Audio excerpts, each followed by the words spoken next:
नमस्कार। आज हमारे साथ उत्तर प्रदेश की वरिष्ठ नेता कांग्रेस की, जो कि 60 सालों तक इन्होंने कांग्रेस पार्टी में सेवा का काम किया है। आज हम इनसे जानते हैं 4 राज्यों का जो चुनाव रुझान आया है, इस पे इनका क्या विचार है। आइए सुनते हैं। जी अनसुईया जी, ये 4 राज्यों में जिस प्रकार से आपकी हार हुई है, इस पे आपकी क्या राय है? देखिए, ये 4 राज्यों में हार तो हम नहीं कह सकते हैं, क्योंकि जिस तरीके से जनता की के तरफ के बातें और पार्टी की तरफ से बातें और राहुल गांधी जी ने जो और प्रियंका गांधी जी ने जो एक चुनाव का माहौल बना के जहाँ लाके खड़ा किया है हर मुंह से, चाहे वो मीडिया हो, चाहे वो जनता हो, चाहे वो प्रशासन हो, चाहे मीडिया हो, सभी के मुंह से ये था कि कांग्रेस 4 राज्यों में कम से कम अपनी सरकार बनाएगी। अचानक ही ये चुनाव के निर्णय के 11 बजे तक रुझान जो आए हैं उनसे का अगर मूल्यांकन आप करें, देखें तो कांग्रेस हर जगह से लीड कर रही थी। 11 बजे के बाद से एकदम से मोदी जी और कांग्रेस बीजेपी का बढ़त दिखाई जाना शुरू हो गई।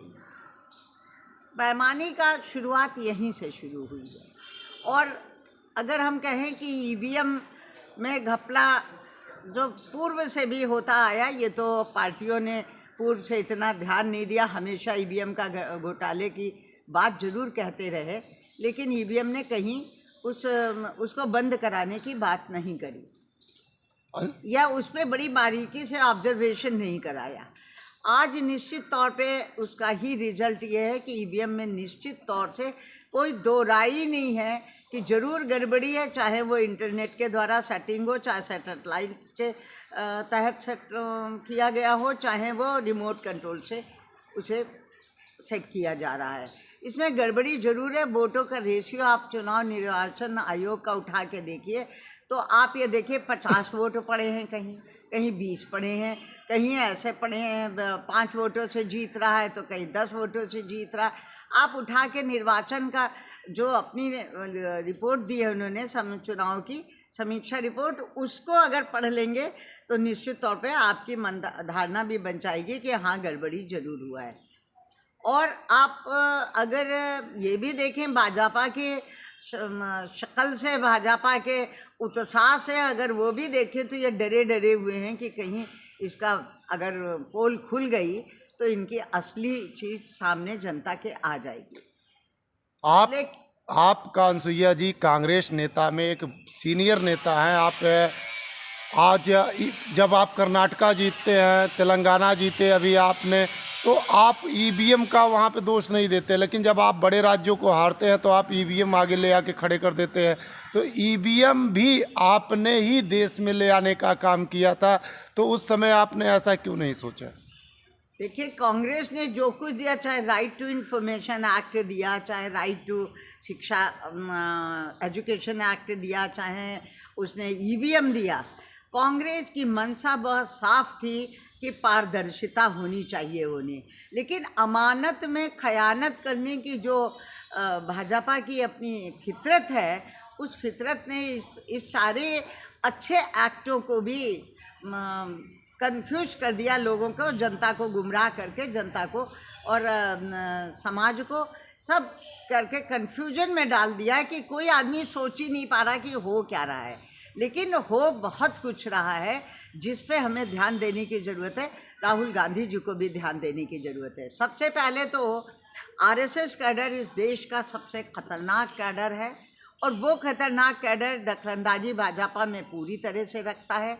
और अभी तो कुछ भी नहीं है। कॉन्टैक्ट लेबर बोर्ड, कॉन्टैक्ट में जितने भी मजदूर और कर्मचारी और इनकी भर्तियां हो रही हैं, सबसे पहले तो इस पे आवाज़ उठाने की बहुत सोची समझी रणनीति के तहत ये लोग सारे आरएसएस कैडर के लोगों को जो शाखाओं में जाते हैं, उनके बच्चों को बड़ी खूबसूरती से वहाँ नौकरी देके और फिर रेगुलर पोस्ट के अगेंस्ट उनको वहीं पे तैनाती कर देंगे। तो आप उस भयावह स्थिति की ओर देखिए कि जो देश में आज अंग्रेज़ों से लड़ना तो बहुत आसान था, लेकिन आज जिस लड़ाई की तरफ हम देख रहे हैं कि हमें बढ़ना पड़ेगा, वो है भाजपा और आरएसएस से लड़ना पड़ेगा। अगर हमने सतर्कता नहीं बरती तो पता चला कि चपरासी से लेके और ऊपर तक, कानून से लेके पत्रकारिता तक और विधायिका से लेके कार्यपालिका तक सब जगह आरएसएस ही बैठा होगा। इस देश को आरएसएस चला रहा है।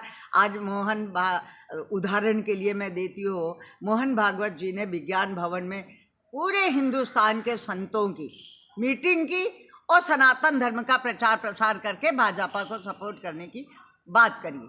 राहुल जी को लिए इन सब मुद्दों पे उठाना चाहिए। राहुल जी ने मुद्दे बेरोजगारी के उठाए हैं, लेकिन बेरोजगारी क्यों नहीं खत्म हो रही है, इस पे भी उन्हें मुद्दा उठाना चाहिए कि आज देश में आरएसएस के लोगों की भर्ती हो रही है, अन्य सामान्य लोगों को कहीं रोजी रोटी नौकरी नहीं मिल रही है। दूसरी बात, जो देश में भयावह स्थिति पूरी हो रही है, विपक्ष को, समूचे विपक्ष को इसे उठाना चाहिए कि जो सबसे लोअर लोग के लोग हैं, जिनका वोट इन्हें लेना होता है, उनको सब चीज़ मुफ्त में है। उनके हाथ को काम दीजिए। सरकार की ड्यूटी है कि हर व्यक्ति को रोजी रोटी और कपड़े से जोड़े और उसको श्रम का मूल्य उसका उचित दे, लेकिन सरकार की सोची समझी रणनीति के तहत उसको सब चीज़ मुफ्त में है। उसका राशन मुफ्त में है, उसकी पढ़ाई बच्चों की मुफ्त में है, उसकी ड्रेस स्कूल की बच्चों की मुफ्त में है, उसका खाना मिड डे मील के माध्यम से उसका मुफ्त में है, उसके बाद में उसको मकान मुफ्त में है, उसकी बिजली मुफ्त में है, उसके बाद में उसको उसकी शादी ब्याह